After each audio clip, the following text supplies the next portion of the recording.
Vernon Hall, Chapter 6, Vanity and Guilt. As the weeks passed, my sorrow for father's passing gradually diminished. I had been given a remarkable new home, my own magnificent room, and a mentor and guardian who mollycoddled me. Sometimes I believed I was in a fairy tale, and that I would one day open my eyes to see it had all disappeared. But alas no, it was all very real.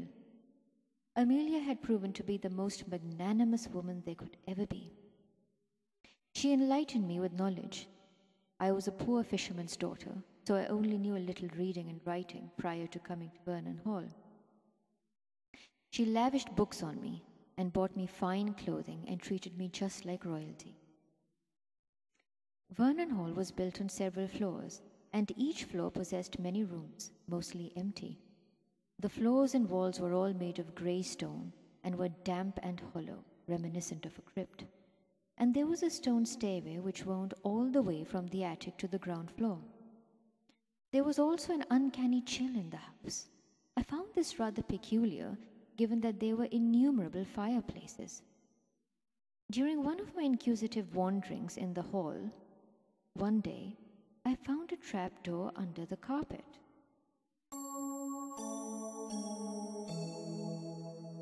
It lay directly beneath the stone stairway, and I would not have discovered it had I not felt that particular area of the ground creak, unlike the rest of the flooring, which was made of stone. As I lifted the wooden trapdoor, I found a ladder which I descended to investigate what mysterious chamber lay below. This underground chamber was probably the most nefarious of all rooms. There was no ventilation, as there were no windows that could be opened. There was, however, only one stained glass fixed window, which allowed a little of the sun to stream in during the afternoon. But even that was not a pleasant sight, as the window had a serpent painted on it.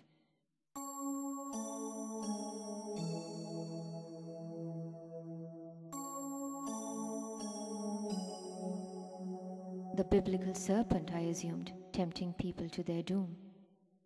I wondered why Emilia hadn't had this grotesque work of art destroyed, as it was puzzlingly incongruent with her gentle personality. The room was empty save for a peculiar vintage treasure chest. It wasn't a traditional-looking chest like those described in books about pirates, but rather it was black and made of solid metal. I tried to lift the cover, but it was fastened by a small dragon-shaped lock with no sign of a key. I thought Emilia must have hidden it away.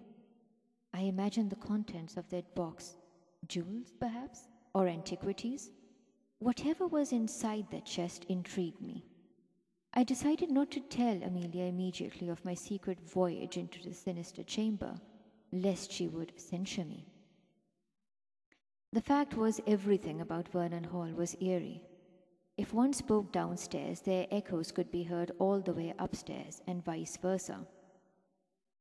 I could hear the servants whispering into one another's ears. I could tell some of them were embittered by my sudden rise in status. The scorn and suspicions on their faces, eyeing me from the corners of their eyes, petrified me at times. The most menacing of all servants, of course, was the chauffeur Hugo.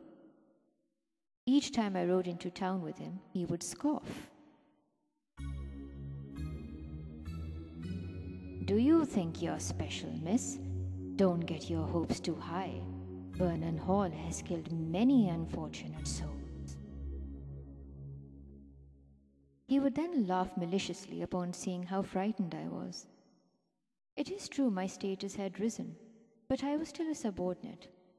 The castle didn't belong to me. Vernon Hall, its servants, its fine furniture, its gardens, its secrets were all Emilia's. I was merely a spectator, there to observe but never to interfere. "I don't think Hugo likes me," I mumbled gloomily to Emilia as I sat beside her one afternoon while she played the piano in the main hall. She was playing a rather somber piece that added to the heaviness in the atmosphere.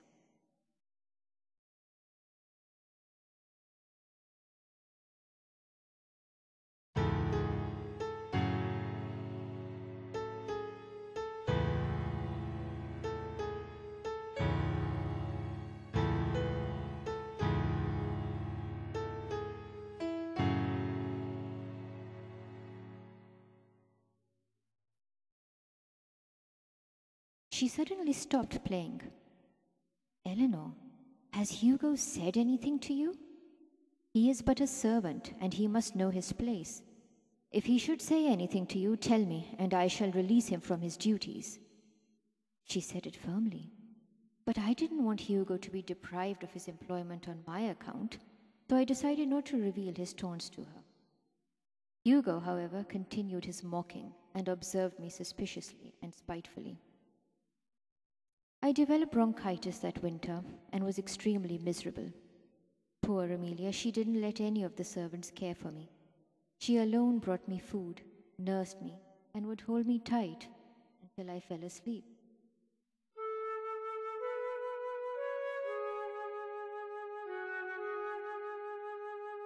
As she lay beside me one night during my spell of sickness, I whispered, "Emilia, why is there such heaviness in Vernon Hall? Everything is so beautiful here. You are so kind. But why do I always feel like there is something dark here? Why do I feel there is a secret?" Emilia, who had been lying serenely bolted upright in bed, rather alarmed. "Why would you say that, Eleanor?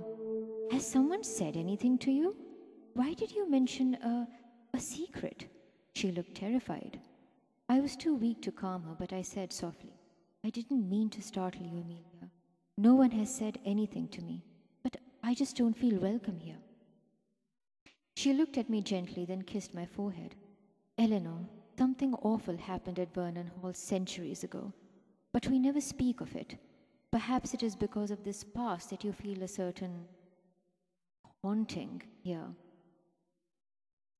Though she had stolen the words from my mouth, I corrected her. "I never said there was a haunting, Emilia. Oh, do tell me what happened here, please. I must know."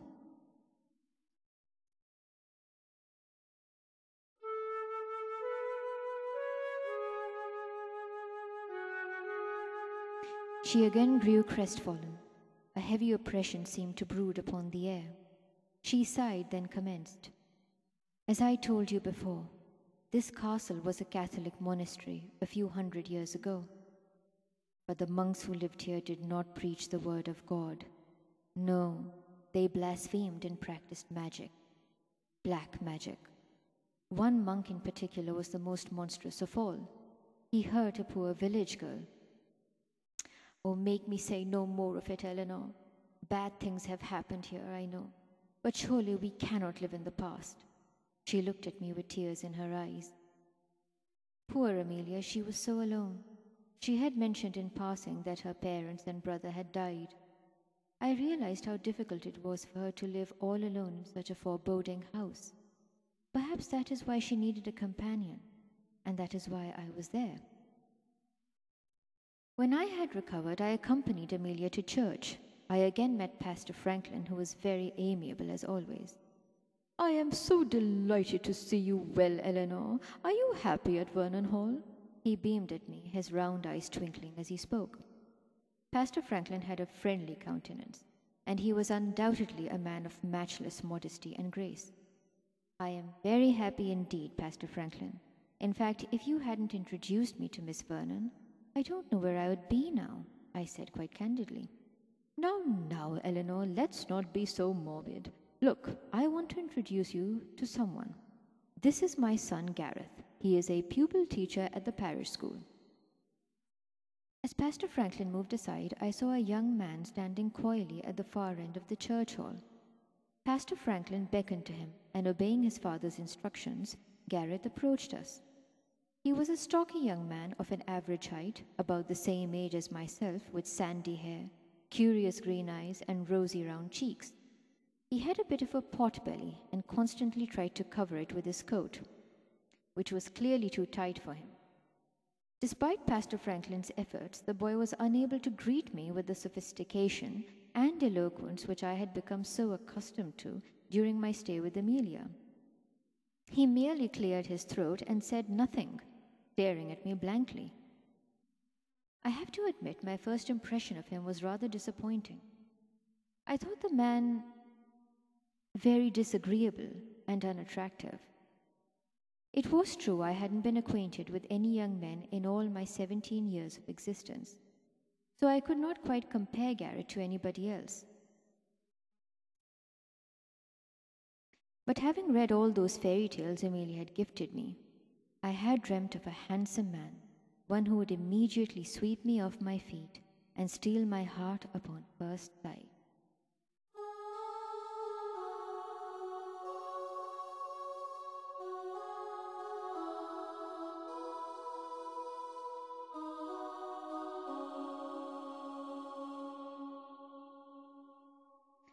It was no surprise then that I felt sheer repugnance when a few weeks after meeting Gareth, Pastor Franklin asked Emilia for my hand in marriage to his son. "But he is a good boy, Eleanor. I have known Gareth since he was a child. Pastor Franklin is an extremely honorable man, and so is his son," Emilia pleaded. I wept. "Do you wish to be rid of me, Emilia? Is that why you want me to leave you in Vernon Hall?" I could hardly speak with the lump in my throat, and my face drenched with tears. "Oh, come along, Eleanor. How could you think this way? I only want what is best for you. Gareth will be a good husband to you, I am sure of it," she pleaded again. "I don't like him, Emilia. He is disagreeable, repulsive. I want to marry someone I love, and I don't love him," I continued to sob. There, she comforted me. "Eleanor, your happiness is paramount to me. If you don't want to marry him, I shall tell Pastor Franklin. I don't want to be rid of you, Eleanor. Frankly, you're all I have. But just remember one thing, my precious child. Never be deceived by appearances. Beauty lies within. To be beautiful outwardly and to have an ugly soul can be a very dangerous combination."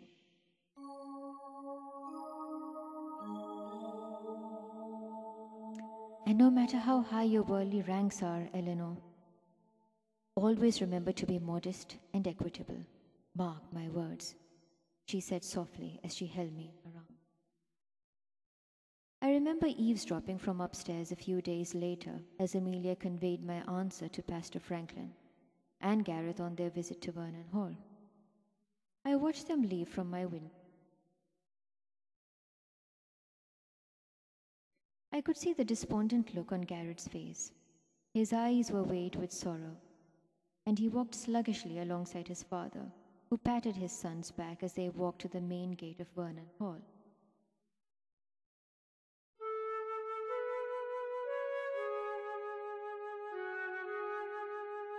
I could tell Pastor Franklin tried to console him, and in truth I felt guilty for what I had done. I had broken an innocent young man's heart, and I imagined that would haunt me for the rest of my life.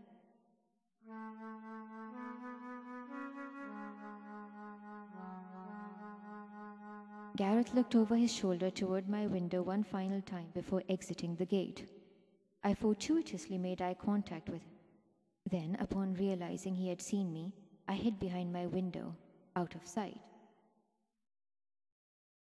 When I glanced out again a few moments later, both father and son had gone, and a mocking laughter echoed through the stone wall of Vernon Hall. Perhaps it was the spirit of the evil monk. Was he gloating over my anxiety? When did I become so conceited, I thought. Only a few months ago I would never have had a say in matters of matrimony. I would have had to submit myself to any man who asked father for my hand in marriage. Now I lived like a princess, spoiled by Emilia's love. I felt I had the upper hand. I felt like a different person. Whatever humility I possessed, it was as though it died that day. I had changed, and I feared this was the evil monk's doing and the curse of his black magic.